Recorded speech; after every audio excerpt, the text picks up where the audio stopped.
Have you ever wondered how to get more subscribers with the same amount of views you have, or how to convert more subscribers from the views you get? Today, Jen and I are going to talk about exactly how to do that on this episode of The Boost by vidIQ.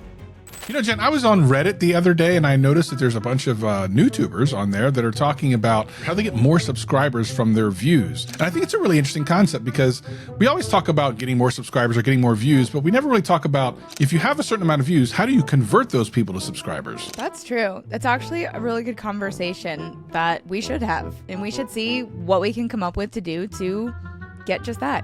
More subscribers from the views. Absolutely. Matter of fact, let's brainstorm a little bit. Okay, so can you remember like one of the last channels you subscribed to? Yes, actually, I feel like it was yesterday. Oh, tell us about the channel. Okay, it is a really just primarily a thrift channel. Interesting. And she sets out to thrift like different goals or different aesthetics. How many times did you watch that channel before you subscribed to it? Probably 2. Okay. What made you subscribe on that second video? What was the thing that made you go, I need to subscribe rather than just watch a couple more videos? I think at that point, I realized that I genuinely enjoy the content. It wasn't kind of a one-off situation. She didn't just have one video where I was like, ooh, that is only interesting to me. The fact that I watched a couple, I was like, okay, I will subscribe. But that didn't happen the same day. I would say I watched videos on 2 different occasions. And then, of course, YouTube was like, here's all of the videos she's ever made on your homepage. And then I watched one and she got the sub. You know what's interesting about that? Actually, that's, I could say similar for me too. I usually have to watch a channel multiple times before I'm willing to subscribe. And for me personally, and I think it's really important to dive into the feelings that someone has before they subscribe to try to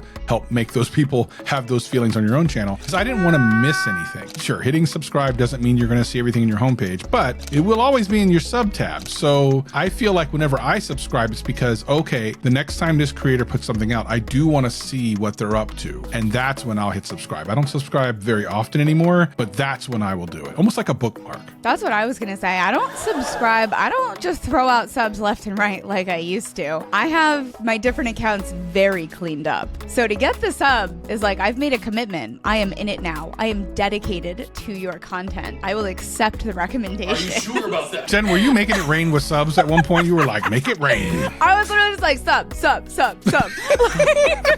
But this is really good because if you think about it, we're probably not the only people to think that way and probably not the only people that use subscribe that way. Everyone uses it for different reasons. But if you think about that, I wanted to subscribe so I didn't miss your next content because I like your content. And you liked the content so much that you felt like I want this as a part of my regular kind of viewing habits. How do we do that for creators? Now, if you have your own YouTube channel and you have a lot of views but not a lot of subscribers, there might be reasons for that. And one of the things you and I have talked about a lot are utility channels, like how to unclog a toilet is one of the things we always talk about. Oh, who is that guy? That's going to be so mad right now.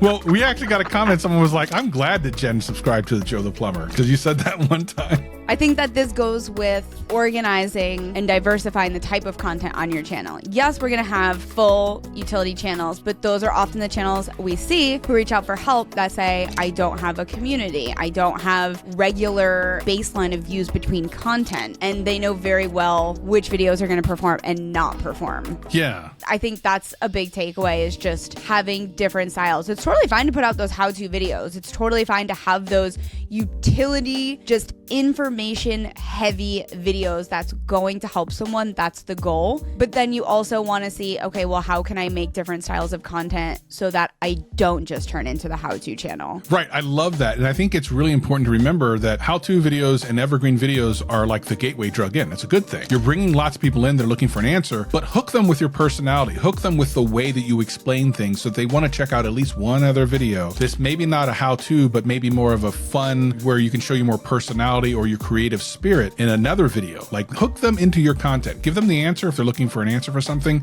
but do it in a really fun and creative way. I feel like this is going to sound so generic because you've probably seen this in a million growth videos, but the storytelling in a how-to video is so important. And I know, I am fully aware what I'm saying makes it sound like the easiest thing ever. Storytelling and story structure in a how-to video are insanely difficult. Are you serious? But once you kind of unlock it through practice, it does get easier, but that makes a huge huge difference between wanting to subscribe and check out more content versus abandoning. Thank you very much. Like this video. Bye-bye. Never see you again. Yeah, it's interesting because subscriptions can be used for different things for viewers. Like I said, I typically use it when there's a creator that I've found that I just don't want to miss their next thing. But that doesn't mean that every single channel where I want to see future content is when I subscribe to. I usually let the YouTube algorithm promote that channel to me. When I want to make sure, like I am so invested in what I've learned or watched from that channel, that's when I make that extra click. You got to remember, most people have 80, 90, upwards of 100 or more subscriptions in their account. As a matter of fact, people that are watching this now, I want you to go to your sub feed and count how many channels you are subscribed to and put it in the comments below. Oh my gosh. Wait, how many channels are you subscribed to? I'm going to tell you right now. The funny thing is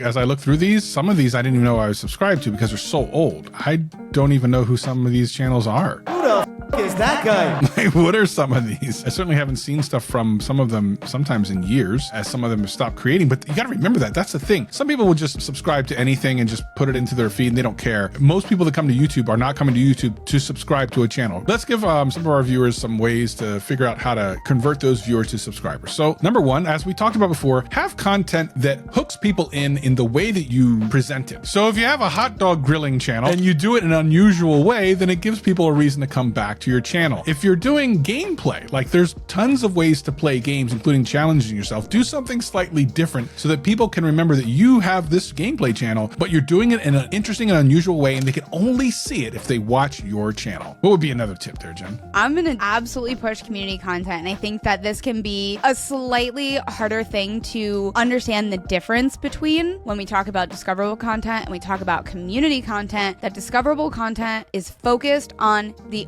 audience, the yous, the yours. That's what we're focusing on in the title. It is so that the audience feels just so intrigued and that they're going to get that value out of it. That's why we prioritize that so that it reaches more people. When we have the community content, that's when we're talking about the me's, we's, I's, updates, personal opinions. That's what really breaks that barrier between you and your casual viewers. You have people who maybe chime in from here and there, you know, time and time. But to have that core audience, you have to open up, you have to let them in, you have to build that trust. And no, these videos aren't going to be your highest viewed videos, but that's why you're going to get that stuff. They're going to like you. They're going to be like, you're my friend now. You're making a deeper connection, and I love that. I'm advocating for that left, right, and center. Making a video about how to get the highest score on any video game is one thing. It's another thing if you kind of share with your audience how you figured it out. Like you went through these things. I tried this, it didn't work. I watched this video, it didn't work, and then I figured this out. Now someone's along for the ride and they love to figure it out as you did. And then you give them the answer and you say, you know, if you want more, come on back. Making that connection with your viewer is exactly how you will not only get subscribers, but you'll start something that's even more important than that,